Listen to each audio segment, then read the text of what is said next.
Welcome to the show. I'm Jason Whitlock, and I'll tell you how Barack Obama just signaled a major change is coming to the NCAA. Is he going to be the president again? Hopefully. I'm Colin Cowherd. I'll tell you why people need to stop telling LeBron to be more humble. Never worked for me. Speak for yourself starts now. Humble? He does need to be more humble. Oh, I can't wait to get into this. All right. Hello and welcome. We're joined today by NBA champion Stephen Jackson and the founder of the big league, Jason McIntyre. Let's start with LeBron James, who led the Cavaliers to a win over the Nets and set a couple of records along the way, becoming the oldest player ever to average a triple-double for an entire month. Amazing. And also becoming the first player in NBA history to reach 30,000 points, 8,000 rebounds, and 8,000 assists. Amazing. After the game, LeBron James congratulated himself on the achievement. I've always prided myself on being a triple threat player. I'm not a scorer, but I can put the ball in the hole. I rebound the ball to help my teammates offensively and defensively, and I love to get my guys involved. I don't like to be compared to anybody. I feel like I'm a one-of-a-kind player. I'm a player that this league has never seen before, and I take a lot of pride in that, and I want to continue that, in the near future. All right, he kept it going on social media, posting on Instagram, quote, "It's just surreal knowing where I come from to accomplish never done before in the league I grew up only dreaming that I could be a part of. Wow." Cowherd, is LeBron more focused on his individual stats than his team success? Now he's proud of what he's done, and he should be. Muhammad Ali said, "I'm the greatest," and we worshiped him. Michael Jordan punched teammates, called out his high school coach at his Hall of Fame speech. We love him, we cheer him. LeBron's like, "I can't believe what I've done." I'm like, I'd be great. First of all, this sport, even the way they light the court, can't see the crowd, the court is lit, it's a stage. This has always been about player empowerment. The NBA is a players' league.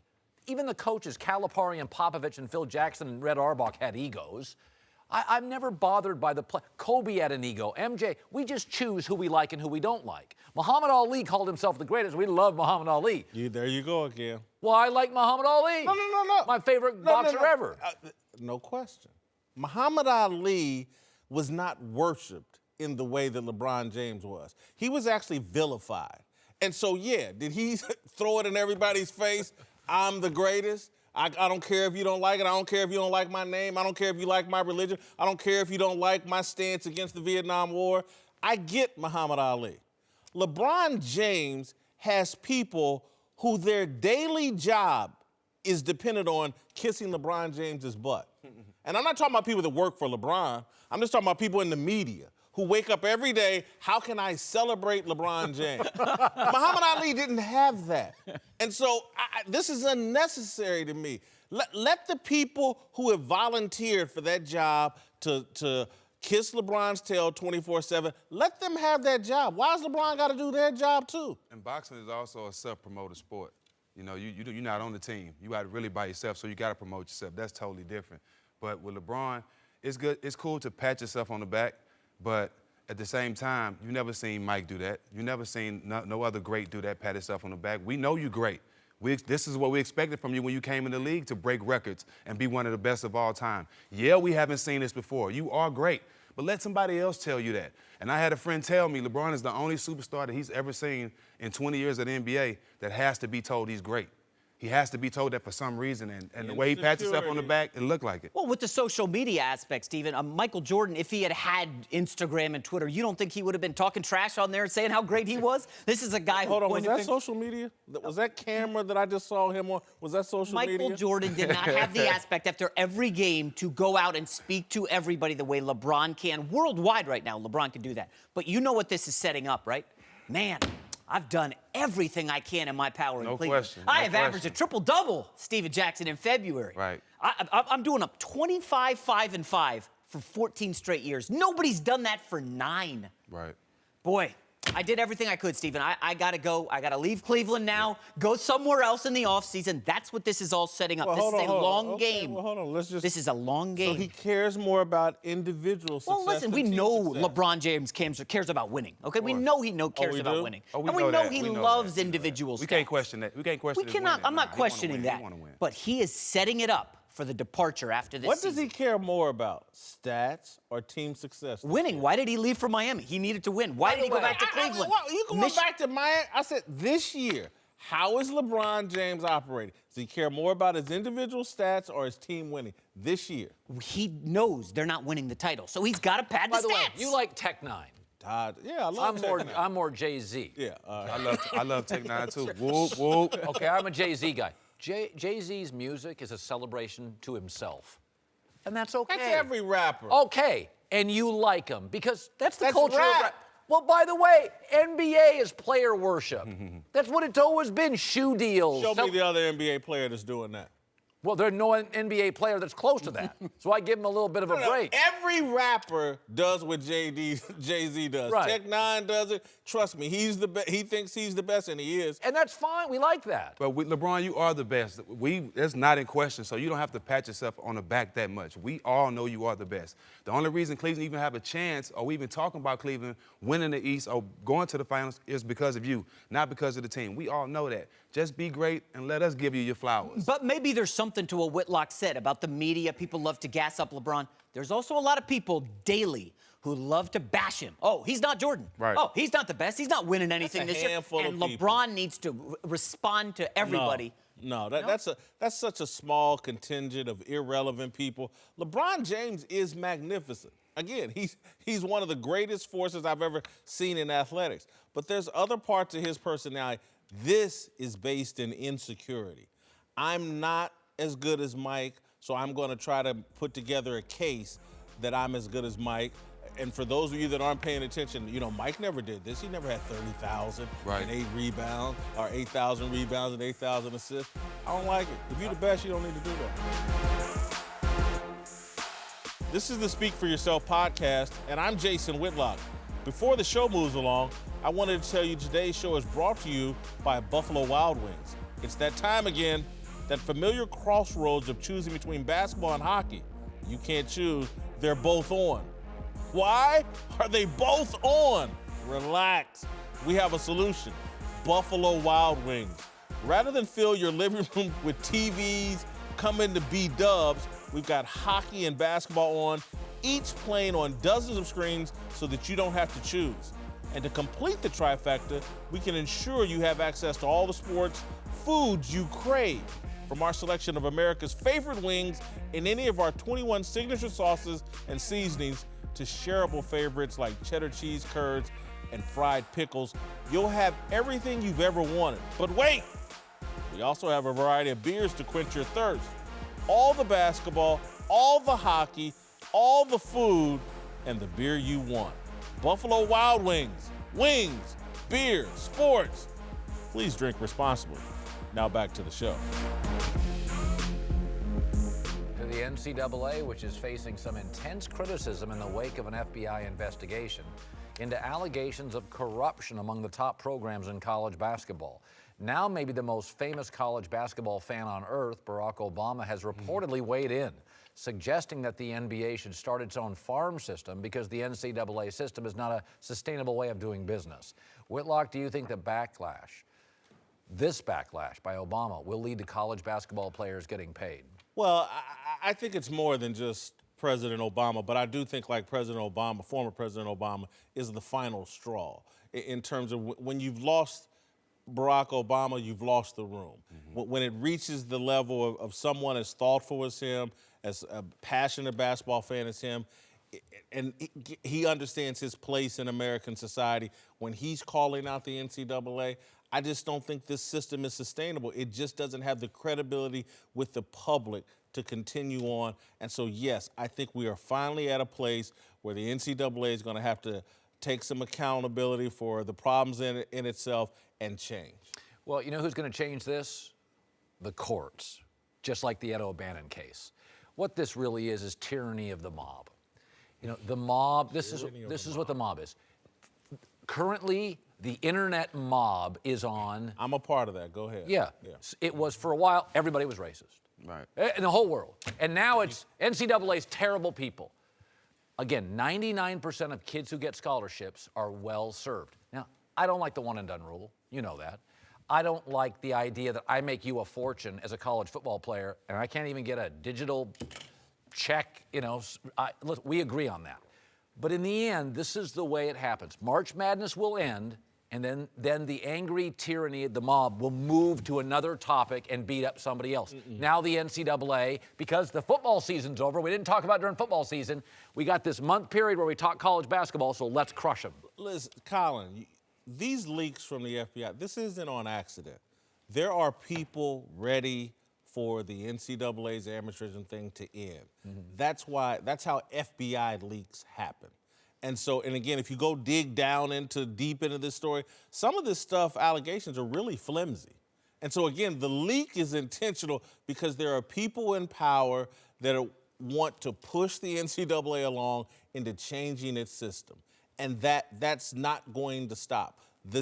Again, it may take a year, it may take 2 years, but there are about to be major changes to the NCAA amateurism system, in my view. It's a new day. It's a new day. We know our worth now. We don't need you to tell us our worth. We know our worth, and we want what we're worth, regardless of what our age is. And that's just basically what it is. You can't tell these kids that they can't make money. You can't tell them they can't be successful. We know how successful we want to be. We know what we're worth at a young age now. We know that now. So coming into college, if you're not going to pay us, you got to find a way to pay us, so we're not going to come to college. And that's just what it is. That's what it's come down to. I like Cowherd's internet mob mentality. We make fun of social media a lot, Whitlock. You and I privately, we talk about it. There's groupthink everywhere, and, it's empty calories. I've compared it to fast food. But occasionally, you'll find a topic that'll pop into your feed, and you'll be like, whoa, I might have to check out this story. And I think that's what's happening here with the NCAA story. A lot of people who previously had no idea that the March Madness TV contract was $8.8 billion. And the athletes don't see a cent. And there's a lot of housewives and dads who don't follow sports are like, wait, what's going on here? And I think that's coming out now, and I think we're going to see for sure the athletes get paid sooner than later. I just think sometimes there's a momentum. Laws and rules only have validity when there's massive public support for them, or at least a 51% public support. I just don't think the NCAA rules now carry any weight of integrity or authority because the public is out on the NCAA. They've lost, and they've held on to power and held on to this system for as long as they can, but now responsible people. President Obama is not someone that's thrown into emotional fits or just says things irresponsibly. When he was the president, he said some things about the NCAA and how unfair the system was. He's doubling down now because, again, he's a politician. He knows which ways the wind is blowing. And the wind is blowing against the NCAA, and I'm so glad this time is here. It's outlived its usefulness. I used to be, in the early 90s, I was a big defender of the NCAA and amateurism. I flipped as more and more money got poured into this system and coaches started making these obscene amounts of money, and you want to deprive the kids, and I'm not talking about all of them. Don't pay me. I was a mediocre mid-American college football player. Don't pay the second-string guy at Alabama or whatever. But the guys that generate the revenue, the guys that people are tuning in to see, they need a cut of this bread. Who's going to decide who they are? I think, in my view, and again, my solutions are the professional leagues need to be involved. College football and basketball have been great farm systems for the professional leagues.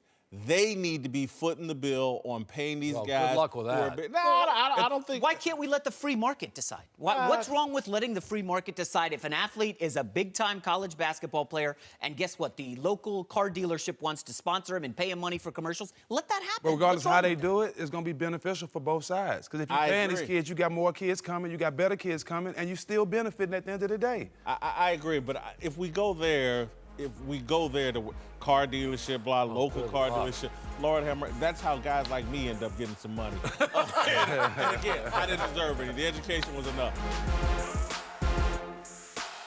Welcome back. Joined now by Hall of Famer Ray Lewis. Congratulations, Ray. My guys, appreciate you, man. This is awesome, man. Appreciate you. It's awesome. It's Mama like proud of me? Jim Brown in his prime sitting next to me, man. This is awesome. Also joined by former Pro Bowler T.J. Hushmanzada. We like you too. By the way. Appreciate it. All right, let's Former teammate, too. There you go. buddy.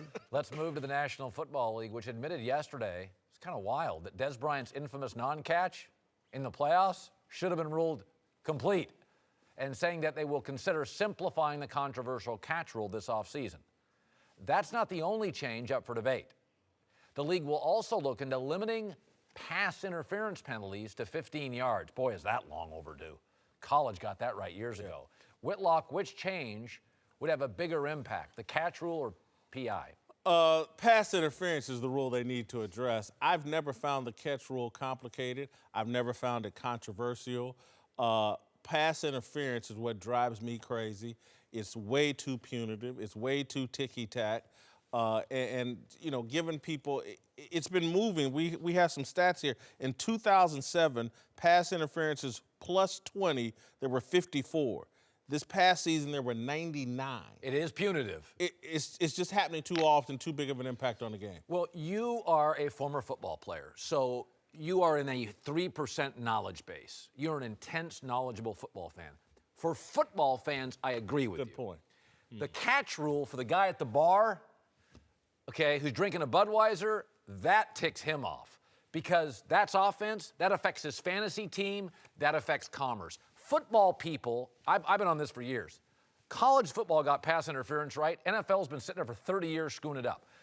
The catch, I think, hurt ratings to a small degree. It can never confuse the consumer. When you go to a grocery store, I don't want don't make me guess where the bread is and the eggs are. Like, don't make a confusing grocery store. NFL last couple of years, I don't know what to catch. They talk about the process, surviving the ground. I don't even know what that stuff means. This rule, PI's for football guys. The catch is for the masses. They didn't get it. It's a good point. What's more important? That's a tough question. They have to be consistent. Whatever they're gonna, if it looks like a catch, it's a catch. And to me, that's just obvious. The pass interference call, that's so subjective. Because if I'm a DB and I'm beat, I'm gonna just tackle you if I know I got 15 yards. They don't do that in college. They're not smart enough to realize that. When the guys in the league, you get beat, I'm going to just tackle you. 15 yards, live to play another down. The catch rule has cost the Cowboys a playoff victory against Green Bay.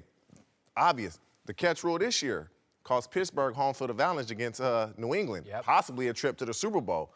So for me, it's just make it consistent. Whatever you're going to go with, roll with it, and be very consistent with it.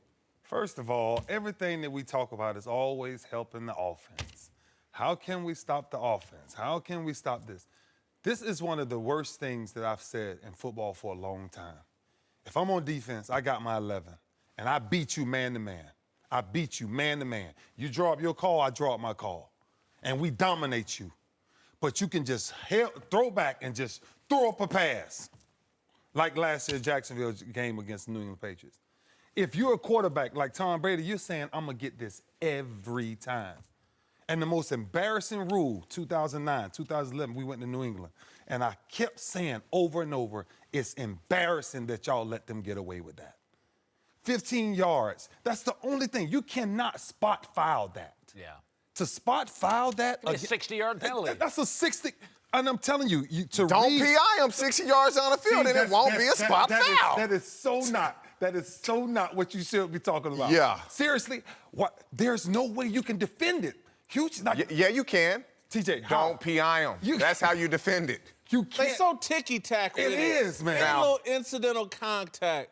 They too ticky-tack, TJ. You look at that pass on Boyer last year. That was pass interference. It wasn't even catchable. The ball was out of bounds. It was PI. It was not catchable. I will agree with that. It wasn't. That's not a PI.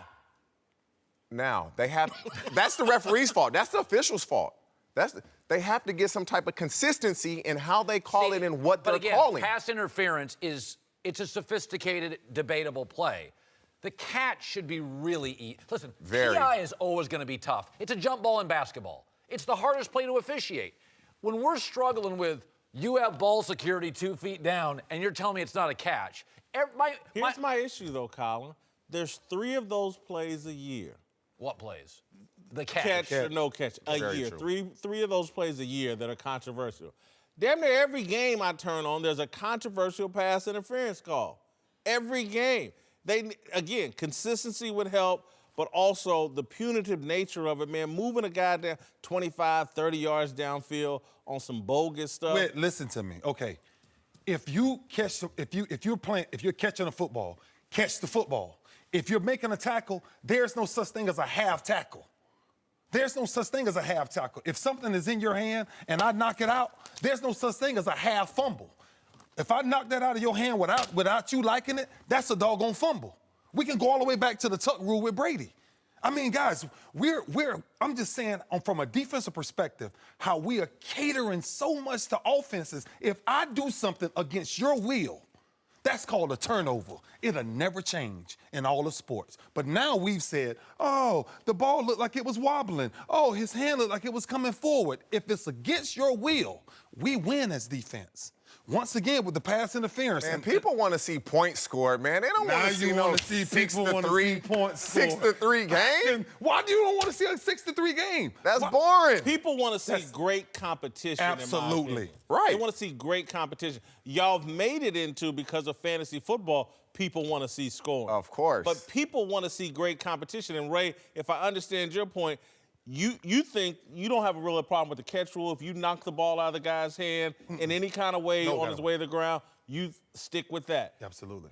But you also think the pass interference thing should be limited to 15 yards. The problem, No. 15 yards. the problem with pass interference is you can actually defend it well and trip a guy. Yes. That the problem is there's a component of luck. Pass interference. You could literally cover the wheel route perfectly as a linebacker, and your legs get tangled up, and it costs you 42 yards. What happens when a guy is beat for a touchdown and guys just start tackling guys? It doesn't happen. It will happen. It doesn't happen in college football.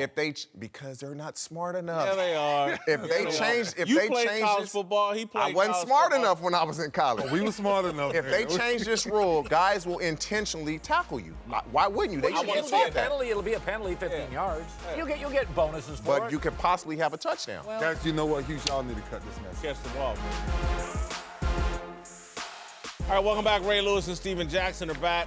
Let's move to the NBA, where Kevin Durant was asked in a new interview about the ongoing NCAA corruption scandal and raised an interesting point about something that happens on the NBA level that he thinks is contributing to the problem. They gotta stop publicizing how much money we make as NBA players, because it's driving these parents, It's driving these everybody kids crazy. What point? Crazy. So now they're saying, oh, such and such just made $200 million on a 5-year deal. What you think these parents now talking about? They're not even worrying about the game no more. It's like, oh yeah, you need to go make that. Yeah. You know what I'm saying? Whereas back in the day, I didn't know what none of these dudes was making. Cowherd, you agree with KD? No, it's too idealistic. I mean, people are going to talk about salaries. You know what? It's about parenting. I tell my kids all the time, don't chase money, chase passion. If a kid's freaking out and talking about money, then you sit down with mom and dad, and everybody wants to have kids. How about parent them? How about talk to them? How about communicate with them? How about teach them? It's harder some places and some zip codes than others. Well, maybe. Much harder. Much harder. But I mean, his belief system here is very idealistic. Nobody talk money. You don't think that's going to get out? Let me tell you where he's wrong, again, because he didn't know what guys were making. That's bull. I remember when Magic Johnson, 25 years, $25 million. Of course. I remember that as a kid. We've been knowing the salaries of athletes for a long time. What has happened, though, is the numbers have gotten so astronomical, and it does create problems for athletes in terms of the phone calls from cousins, high school classmates, aunties and uncles, and everything start coming, and it is a headache. Again, there's nothing that can be done about it, as you said, but he does have a point. This does create major complications for the athletes, and his point is that a lot of people aren't focused on the game anymore.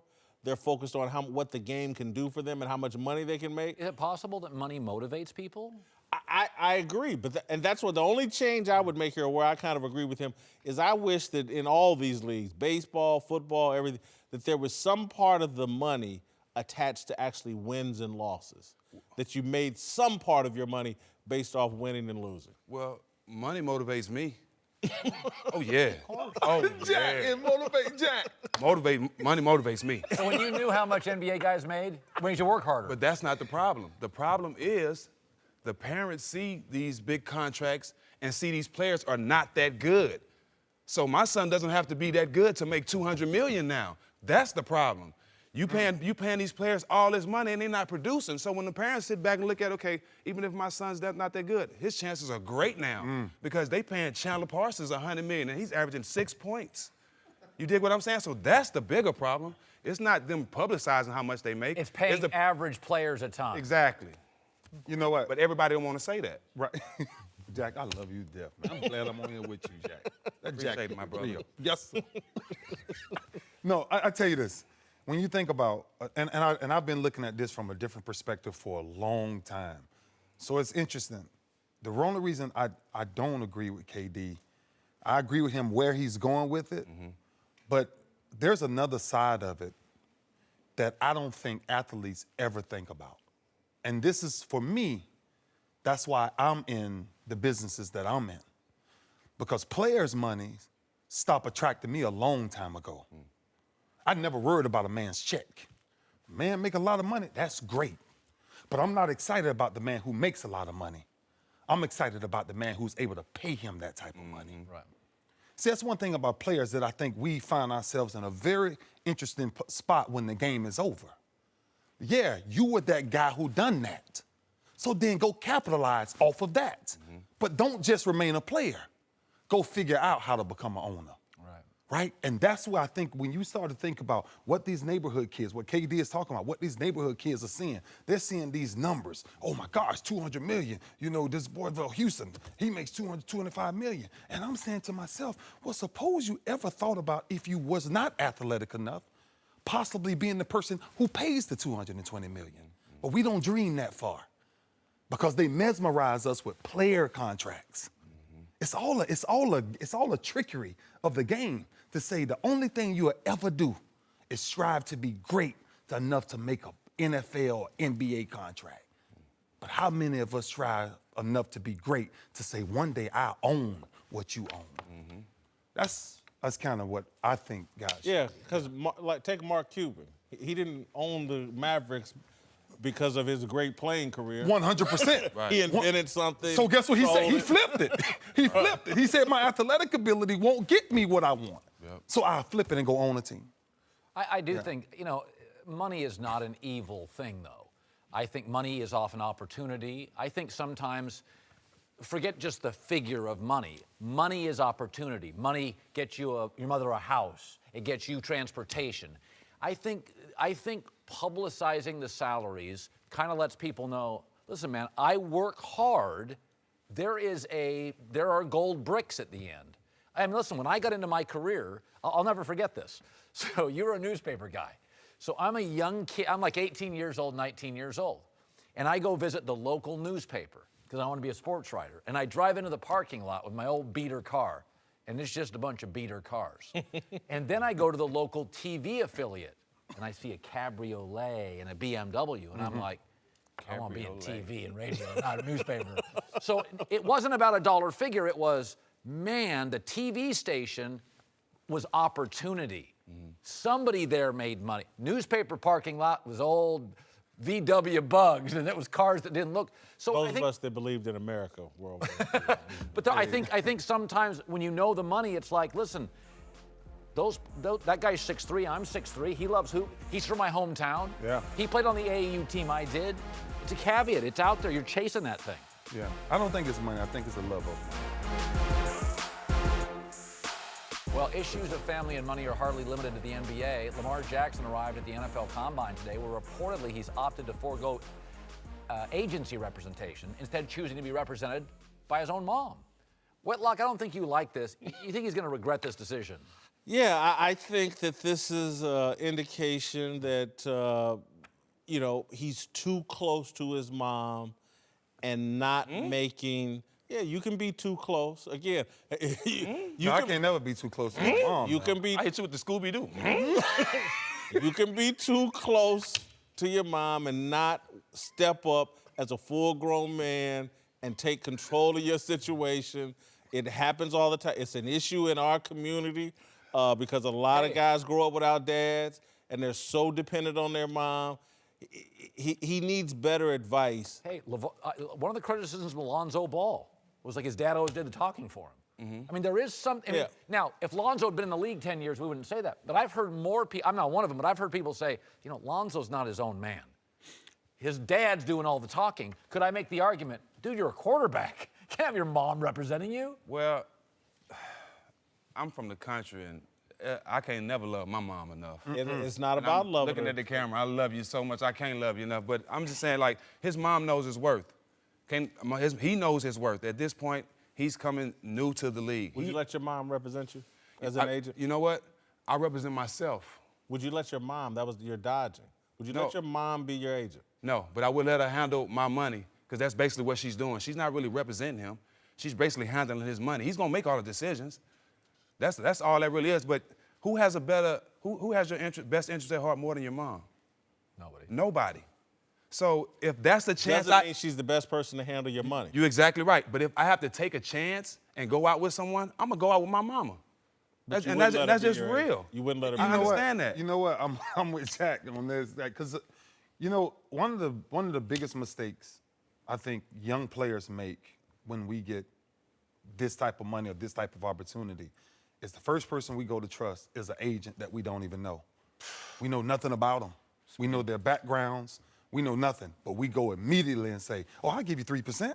3% of what I work for, because what Lamar Jackson is about to get is already signed on the dotted line. Wherever he's slotted at, that's what number he's getting.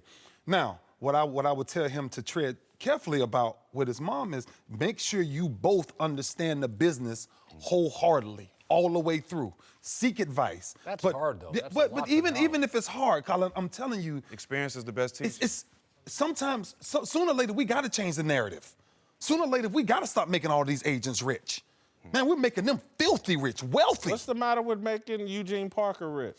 What you mean? Why not make my mama wealthy? Same difference. Same difference. If we all go through the education process together, it's one of the things that I'm starting to teach now in a lot of business about financial literacy, about understanding what your money means for you. Not somebody else counting your money and tell you, hey, you know, I think you should do this or I think you should do that. Like, how many guys do not have a structure set up when they start to receive that type of money? I agree. Listen, moms are great. I They're amazing. particularly happen to believe I have the greatest one ever invented. So, but as an agent, as a financial advisor, as you know, there's preparation that goes into that. And I'm gonna go real big picture here, because this is, and I wish we had more time to talk about, because this is a black issue. Black men and their mothers and how we interact. It's a major issue in a positive and there's some negatives or complications to it. But I'm gonna ask both of y'all. Y'all ever watch Roots? The TV.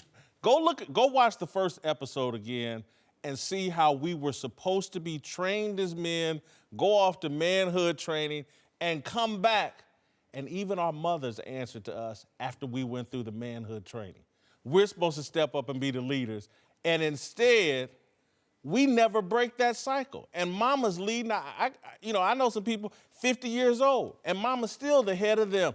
We have a cycle. But that's out of respect, though. Yeah, that's he's changing out the of respect. narrative. Aren't there already? Point blank.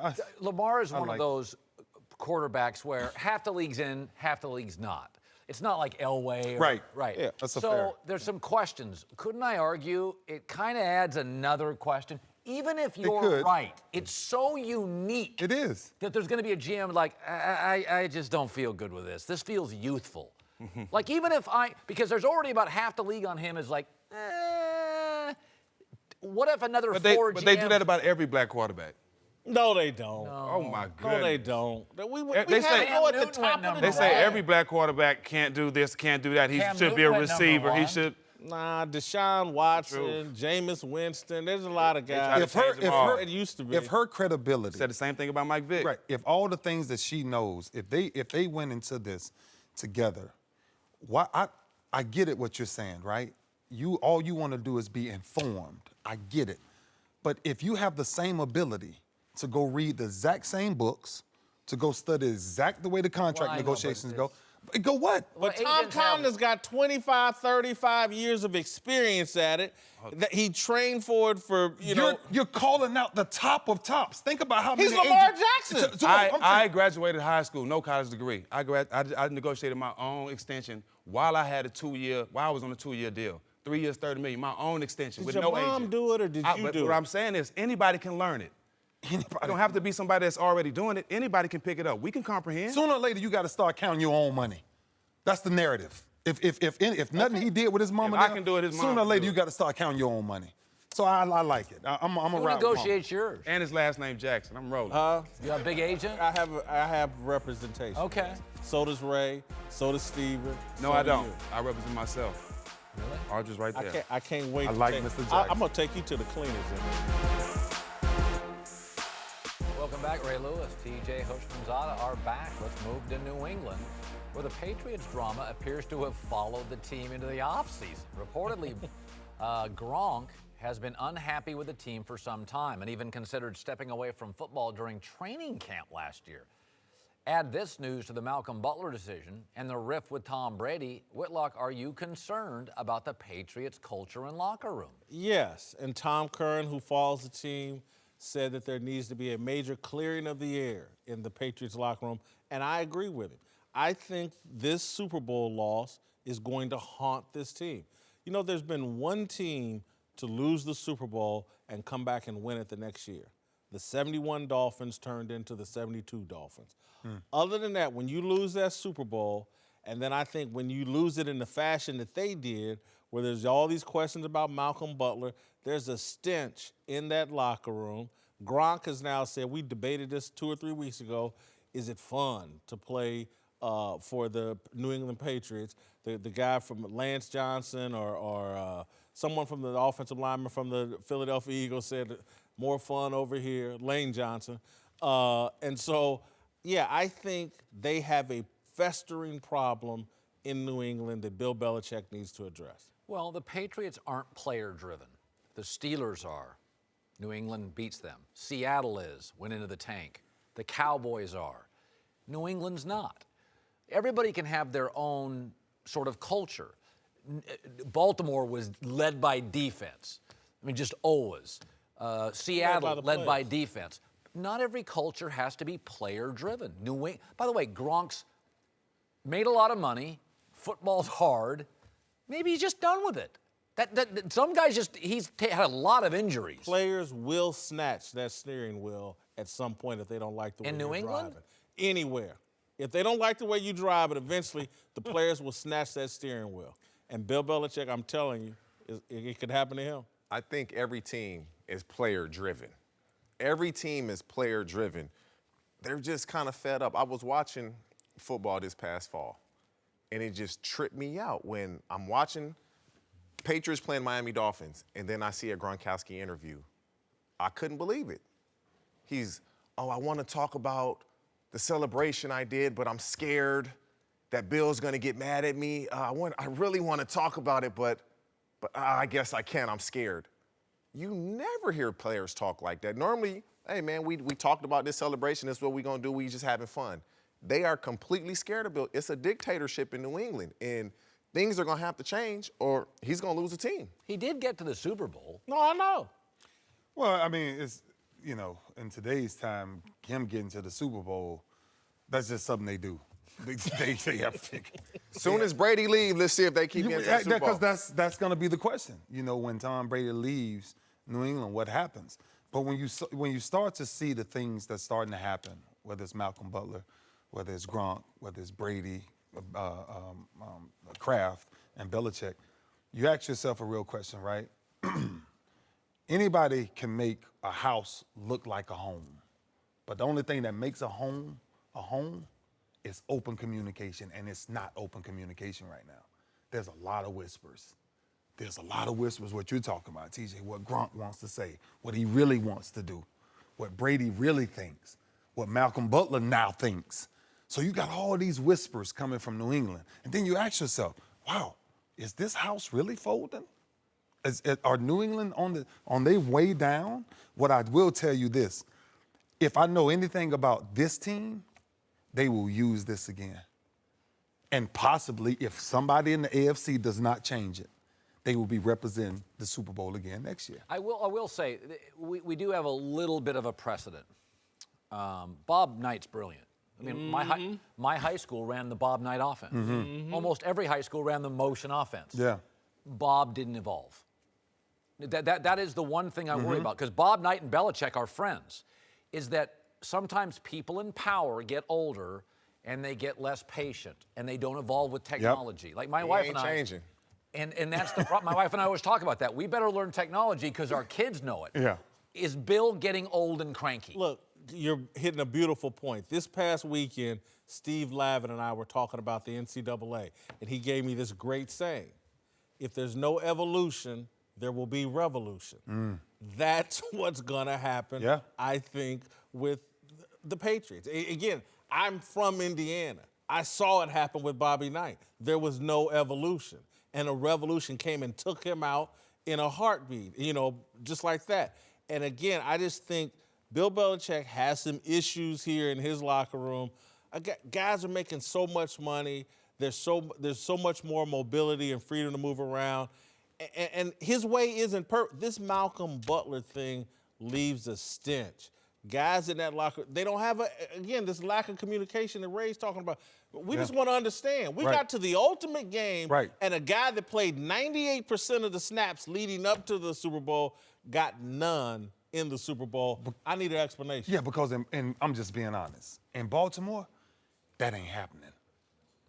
If he can help us win this, we'll deal with whatever that issue is after this game. That's exactly what I said. There's no way our best cover man are not playing in the biggest game there is. There's no need to keep playing. Well, if Belichick throws a chair this year, then we know for sure he's turned into Bobby Knight. Time for last call. Let's start with Lonzo Ball, who is allegedly the future of the Lakers, but somehow just lost a shooting contest to Bow Wow, and it was caught on tape. Cowherd, should Lonzo be embarrassed by this? No, Lonzo's actually shooting a lot better since December. Come on, I mean, even if you're a golf pro, you could play around with somebody and have a great shot. Never happened to Tiger Woods. Well, he's the greatest golfer of all time. I know, and you got Lonzo Ball as the greatest rookie of all time. He's had a very good last 15 games. Look. He's not a bust. And first of all, Bow Wow actually, I think, was a pretty good basketball player. I think maybe even had a cup of coffee in college. So I don't think it's that big of a deal. I think he should laugh it off. And you're right, Lonzo Ball's shooting better. So when it comes to real time, I bet you he wouldn't beat Lonzo in a shooting contest in an NBA game. All right, let's move to the professional wrestling, where our very own Colin Cowherd was spotted last night at WWE Smackdown, getting into it with John Cena, posting a picture with some wrestlers. Are these wrestlers? And actually looking like he was having a pretty good time. Yeah. Cowherd, did your wife approve of your post-fight picture? Well, of the beautiful, talented professional female wrestlers. Yeah. Listen, it was like a rock concert. If you haven't gone to WWE, it's loud. There's bikinis, there's fireworks, there's on-stage performance. Oh, yeah. I like that. There's a lot of interaction with the crowd. It was fun. I had a blast. Did you meet Vince McMahon? Was he in the house? No, I met Stephanie McMahon, his daughter. It's really a professionally run organization, and it was a hoot. We laughed for 2 hours. I used to love wrestling when I was a kid, and looking forward to perhaps getting more involved or watching more wrestling in the future. You should. Very good sport. Coming to a network near you.